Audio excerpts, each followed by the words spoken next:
Halo teman-teman, tahu nggak kalau warisan yang paling susah diwariskan itu adalah eh, profesi petani, teman-teman. Betul nggak?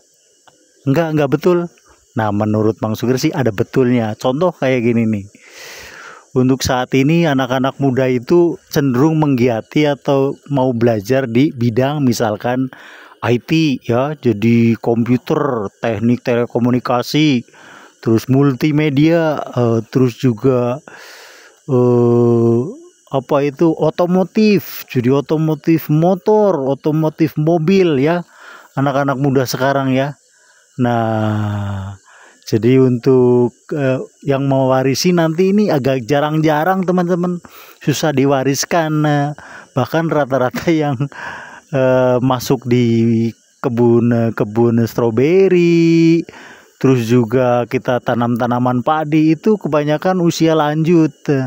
Untuk usia-usia yang sekarang itu kebanyakan di yang tadi saya sebutkan. Jadi memang kembali lagi untuk warisan yang memang susah diwariskan itu profesi seorang petani. Sayang ya teman-teman ya. Padahal kita tahu ke depannya itu tanpa hasil dari petani kita, orang mau makan apa kasarnya. Kalau kita nggak mau bercocok tanam, kalau kita nggak mau tanam tanaman, mana bisa kita makan misalkan makan buah stroberi. Misalkan kita masak nasi, kalau kita nggak mau tanam padi, betul nggak? Nah, seperti itu. Nah, kembali lagi teman-teman, ketemu lagi dengan saya Bang Sukir, mau jawab pertanyaan yang masuk di kolom komentar. Seperti biasa saya ada di Desa Lebak Muncang, Kecamatan Ciwidey, Kabupaten Bandung. Nah, Bandung Selatan ya teman-teman. Jadi bukan Bandung Utara. Nah, ada yang masuk Bang, itu stroberi saya setelah tanam satu kali tanam memang pada awal-awalnya berbuah, tetapi untuk selanjutnya susah berbuah. Baik teman-teman, jadi ini sebagai bukti dan contoh juga. Saya posting bikin media tanam itu di kurang lebih 9 bulanan yang lalu. Kalian bisa cek di bawah.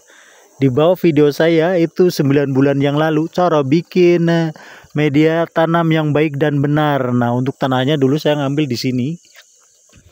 Terus juga untuk medianya ini media ini. Nah, ini umurnya sudah 9 bulan teman-teman, terbukti dari akarnya yang sudah, kalau bahasa sini nih, nongerak teman-teman, atau dia sudah menjulur ke atas tanamannya tuh seperti itu ya. Jadi akarnya sudah mulai terlihat karena umurnya ini sudah 9 bulan. Nah, untuk tanamannya sendiri ini jenis Jumbo Exwali teman-teman. Saya posting beberapa kali ini tanaman supaya buat contoh nanti kalian, supaya bisa buat bukti nanti kalian kalau tanam tanaman stroberi. Jadi tidak hanya katanya-katanya, buktinya ada. Baik, Mang, saya jawab langsung. Ini yang nanya masuk di kolom komentar, itu tanaman saya awal tanam sih betul berbuah, tetapi selanjutnya susah berbuah. Nah, saya mungkin ya jawabannya ya. Nah, mungkin alam itu mempengaruhi teman-teman. Jadi saya sering ngomong, sering ngobrol.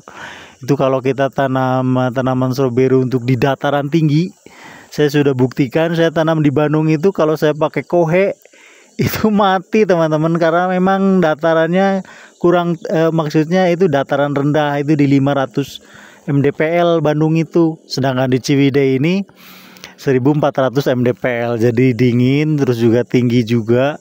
Nah, ini mempengaruhi. Jadi sama-sama kita belajar. Jadi petani di sini juga nggak ada yang jago, bener. Semuanya belajar. Kalian juga di sana yang belajar. Jadi untuk mengamati ini seperti apa, ini caranya bagaimana, sama Mang Suger juga belajar. Jadi, nah kali ini saya katakan jadi untuk alam juga itu mempengaruhi teman-teman. MDPL juga sangat mempengaruhi. Kalau untuk dataran rendah kayak kita tanam mencir, betul tumbuh, bisa daunnya keluar. Cuman kalau untuk buahnya sendiri tidak begitu besar. Berbeda kalau kita tanam di dataran rendah, dataran tinggi teman-teman. Kalau dataran rendah itu buahnya cenderung mengecil. Nah ya, jadi alasan pertama itu satu, mungkin di alamnya. Nah, buat kalian yang hari ini penasaran, jawabannya itu satu. Yang kedua, teman-teman, caranya seperti apa sih supaya berbuahnya terus-menerus? Nah, ya. Jadi kalau untuk selanjutnya biasanya di sini kita kasih NPK. Kalian mau pakai NPK apa saja boleh. Tetapi kalau di kita di sini kebanyakan pakai NPK jenis Antasari. Tetapi kadang juga ada yang pakai MKP, ada juga yang pakai Mutiara yang warna biru itu. Jadi bebas tergantung kebiasaan, nanti dipahami saja ininya apa perkembangannya ya. Nah, seperti ini saya kasih di NPK-nya itu di 10 harian, kadang telat di 15 harian juga pernah. Jadi hasilnya seperti ini, teman-teman.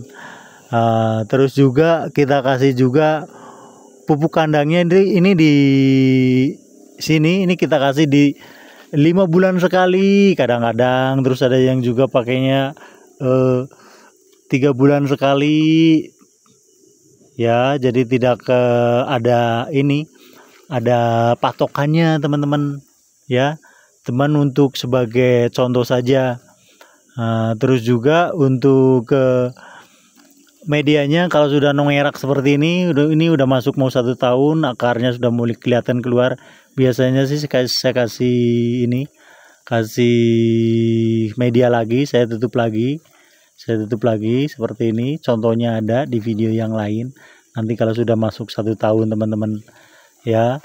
Terus untuk selanjutnya kalau kalian pakai medianya ukuran kecil seperti ini, disiramnya ya sehari sekali. Tetapi kalau untuk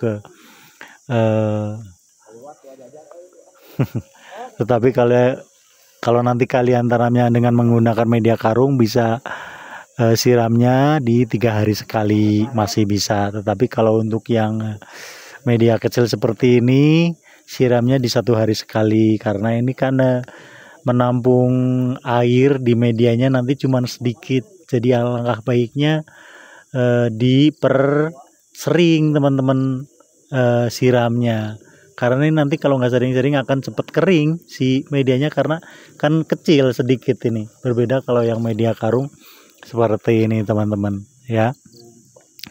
Baik, teman-teman, jadi cara mengatasinya seperti itu. Karena ada yang masuk di komentar itu, stroberi saya berbuahnya cuma sekali. Nah, mengantisipasinya atau caranya supaya nanti bisa berbuah sepanjang hari, sepanjang waktu seperti ini, teman-teman. Ini di usia 9 bulan ini masih bisa berbuah ya. Tuh, kalian bisa cek video saya yang di 9 bulan yang lalu. Nah, seperti ini. Nah, terus yang sebelah sini juga ada buahnya, teman-teman. Tuh, ada bunganya, ada buahnya seperti ini. Tuh ya.